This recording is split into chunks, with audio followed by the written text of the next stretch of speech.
आबिद ज़ुबैरी साहब, यही सवाल मैं आपसे पूछूंगा, लेकिन एक डवटेल करूंगा एक और सवाल।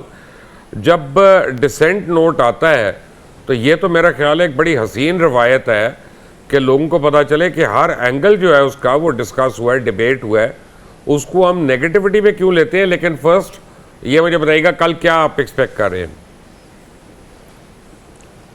मुबश्शिर साहब, क्योंकि मुझे कुछ इस केस में खुद मैं नोटिस पे हूँ, मुझे नोटिस हुआ है, तो मैं इस पे बात नहीं करूँ तो बेहतर है, क्योंकि कल हो सकता है मुझे भी आर्ग्यू करना पड़े। मैं और नोटिस हूँ as president supreme court bar.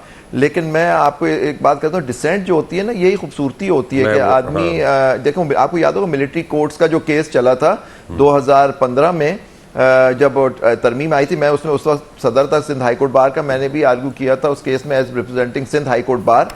तो उसमें आपको याद होगा उसमें भी स्प्लिट डिसीजन था, 11 और 6 का अलग हुआ था। तो देखिए वो उन्होंने अपहोल्ड किया था लॉ को, 6 ने कहा था कि लॉ कानून गलत है।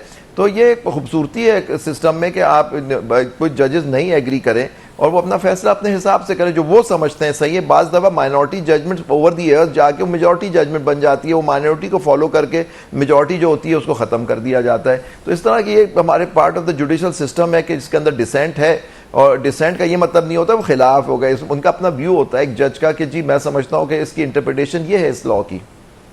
Your opinion on PIA and privatisation? तो PIA आपको याद होगा, हम लोग जब छोटे होते थे one of the best airlines दुनिया की हुआ करती थी, कमर्शियल उस पर चलाया जाता था। लेकिन जब से देखे दुनिया भर की सारी एयरलाइंस मिनिस्ट्री ऑफ कम्युनिकेशन के साथ उनका मुंसलिक होती है। हमारे यहाँ PIA जो है वो मिनिस्ट्री ऑफ डिफेंस के अंदर आती है। एयरफोर्स से ही इनके चेयरमैन और ये आते रहे मुख्तलिफ वक्तों पे, वहीं से पायलट्स आ जाते हैं, सारी चीज़ें। तो कमर्शियल लाइन पे तो कभी PIA को चलाया ही नहीं गया। देखिए यूनियन बाजी बुरी चीज़ नहीं होती, लेकिन कमर्शियल लाइन्स पे, लेकिन हर गवर्नमेंट आई उसने अपने लोगों को इसमें भर दिया।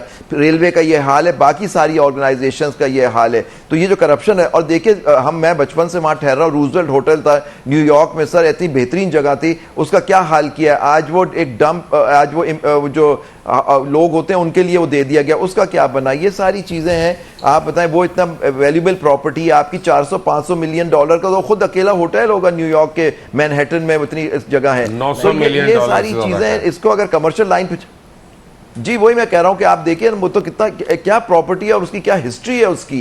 वो रूजवेल्ट था, उसके नाम पे उसका नाम होटल का है। तो ये सारी प्रॉपर्टीज थी पेरिस। जी